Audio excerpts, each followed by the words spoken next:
सर्वप्रथमे जीवित परमेश्वर को गौरव दिए और प्रशंसा दिए सुंदर समय निमंते तत्संगे संगे यही समय प्रत्येक ख्रीष्टर भाई और भौणी माने समस्त को ख्रीष्ट प्रेम मोर आंतरिक शुभेच्छा और नमस्कार ज्ञापन करुच्ची। प्रभु आम समस्त आशीर्वाद करंतु एवं साहाय्य करंतु।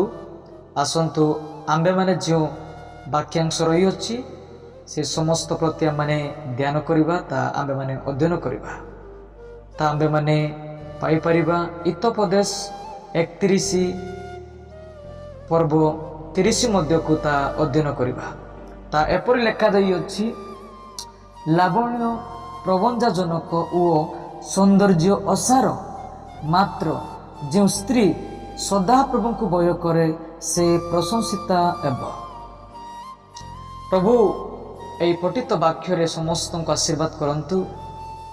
विशेष करी लेखक एटारे यह परिप्रकाश करने चाहती एक गुणवती स्त्री से परमेश्वर को भय करता है।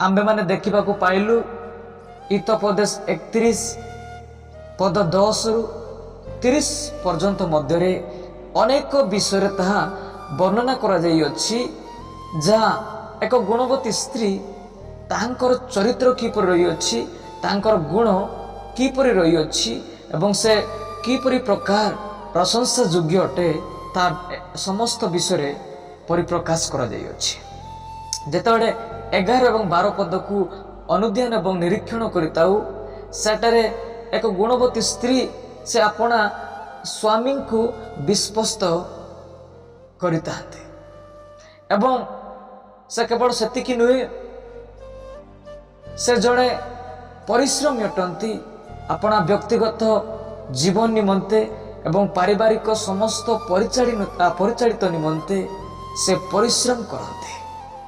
से अपना कार्य रे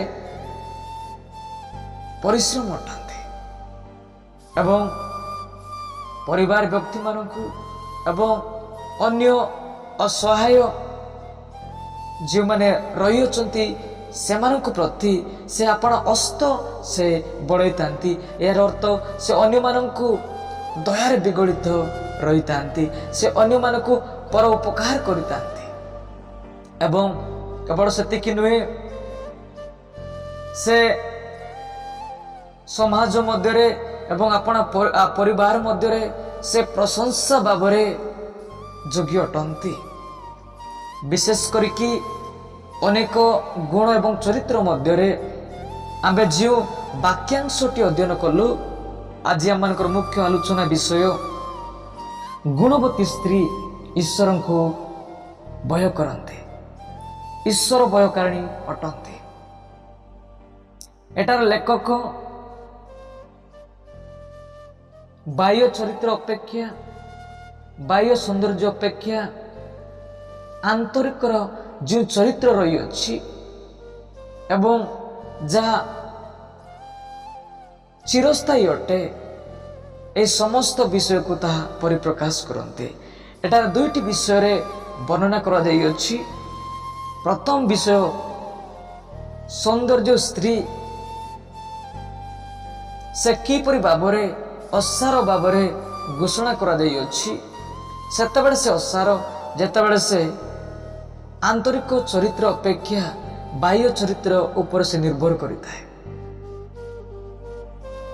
पुणी गुणवती स्त्री जे परमेश्वर को भय करिता है एवं आंतरिक चरित्र एवं गुण विषय को प्राथमिक देता है एवं से किपरि भावरे प्रशंसिता पाइता है से विषय ता परिप्रकाश करे।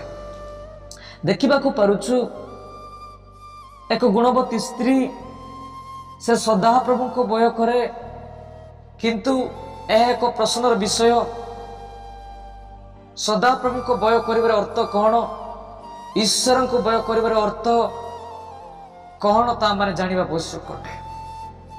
ईश्वर को भय करिवार अर्थ ईश्वर किए अटंती, ईश्वर आमମାନଙ୍କ निमंते कौन कार्य करियछंती से विषय रे जानिबा निहाती आवश्यक अटे।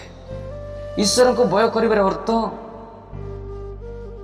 तांकर महानता विषय को जानिबा, तांकर आश्चर्य क्रिया को, तांकर समस्त महान सकल कार्य निमंते तांको सम्मान करिबा, तांको भक्ति करिबा, तांको गौरव करिबा, तांको सम्मान करिबा, तांको प्रशंसा करिबा, तांको विश्वास करिबा एवं पाप प्रति, अपराध प्रति, कुक्रिया समस्त विषय प्रति निजको पृथक रखिबा एवं त्याग करिबा ही प्रकृत ईश्वर को भय करिबा। गुणवती स्त्री से परमेश्वर को भय करे। से क्षणस्थायी चरित्र अपेक्षा, बाह्य चरित्र अपेक्षा एवं जा असार अटे ए समस्त चरित्र अपेक्षा जा चिरस्थायी अटे,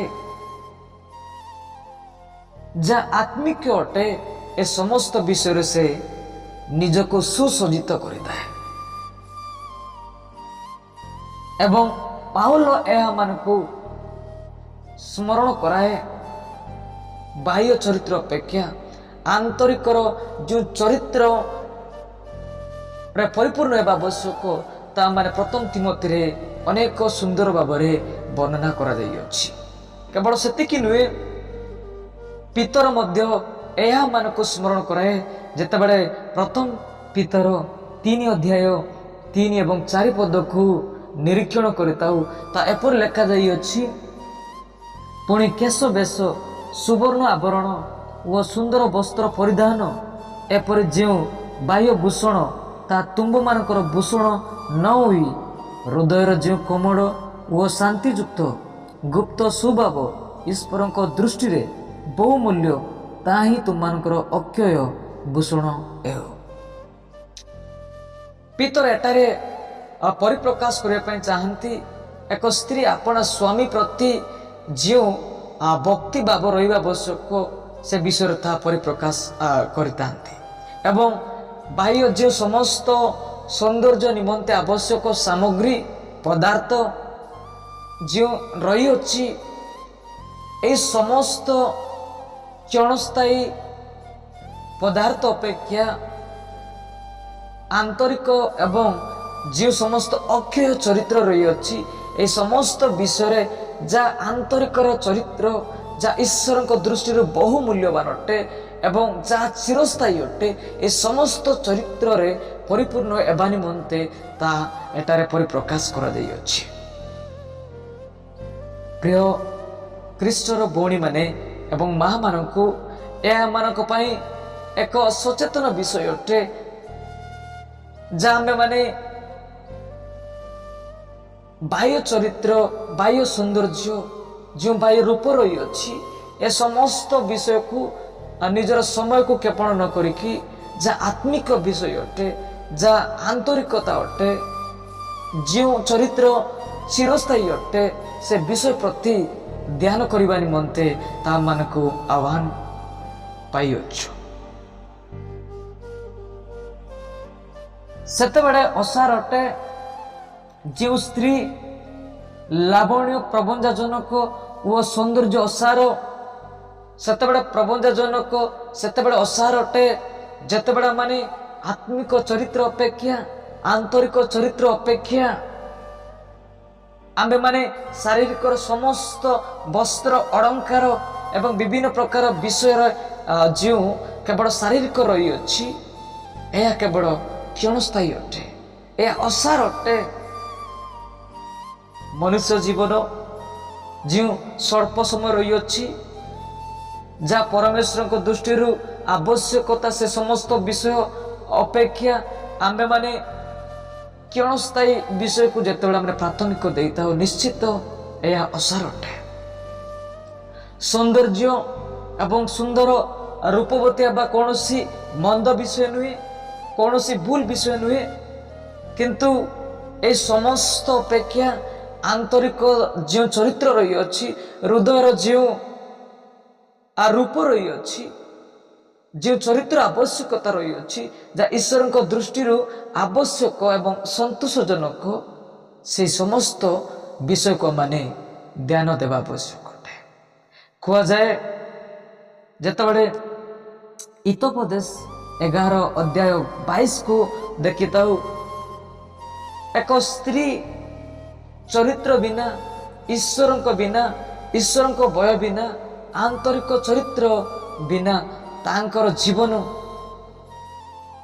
घुसुरी मध्यरे जो अलंकार को जदि आमे माने सुसज्जित करिबा जा घुसुरी जेते सुसज्जित कले मध्य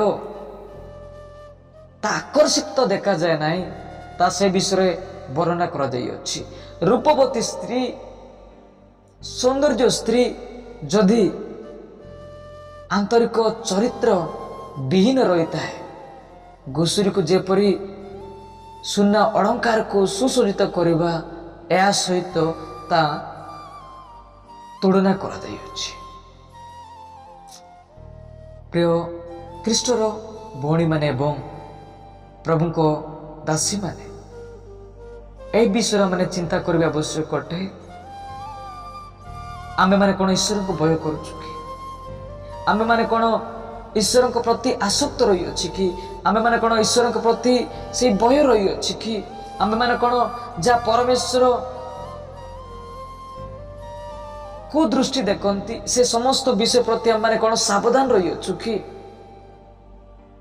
आम मानकर दिन प्रतिदिन एवं दैनंदिन जीवन क्यों विषय प्रति अधिक समय क्षेपण करताऊ एवं क्यों विषय प्रति आम माने प्राथमिक देताऊ यह एक बड़ प्रश्नर विषय अटे। आज अनेक सांसारिक भावरे अनेक भौणी माने अनेक माँ माने समस्त बाह्य चरित्र मध्य परिपूर्ण निजर शरीर को सौंदर्य रखिबा निमंते विभिन्न प्रकार अलंकार एवं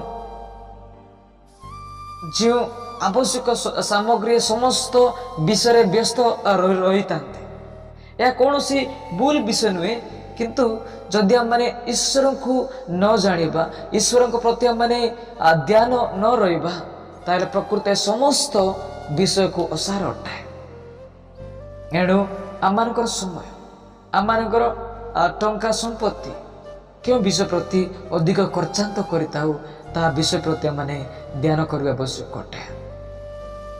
सौंदर्य कौन सी भूल विषय नुहे किंतु सेतेबेले असार अटे सेतेबेले भूल अटे जेतेबेले माने ईश्वर विहीन आंतरिक चरित्र विहीन आत्मिक चरित्र विहीन केवल बाह्य विषय प्रति प्रस्तुत रहिबा ता एक भूल धारणा अटे।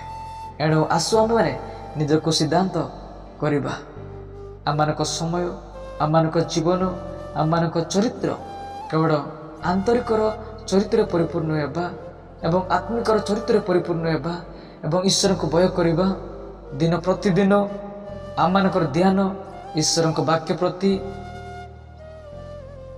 प्रार्थना प्रति एवं परस्पर मध्य बाइबल समस्त आज्ञा प्रति निजको ए समस्त विषय जा ऊर्ध्वर जो चरित्र रही अच्छी ए समस्त विषय प्रति माने ध्यान करने आवश्यक अटे।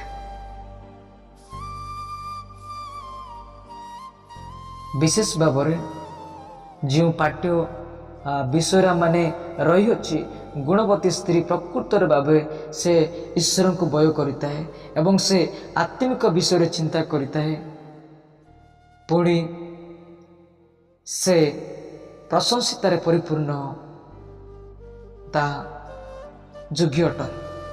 यार अर्थ निश्चित भाव ए जगत कौन सी प्रशंसा न थाई पारे किंतु प्रकृत जो मैंने ईश्वर को भय करता जो स्त्री परमेश्वर को भय करे परिवार मध्य समाज मध्य मंडली मध्य एवं ईश्वर को दृष्टि मूल्यवान अटे। आसु आमे माने ईश्वर को एक भयकारिणी भाव आम मैंने जीवन काटिबा एवं एक ईश्वर को भयकारिणी आदर्श रूपे निज जीवन को गढ़ा चेष्टा करवा। यही स्वल्प वाक्य प्रभु गौरव प्रशंसा पावन्तु एवं समस्त को आशीर्वाद करंतु। धन्यवाद।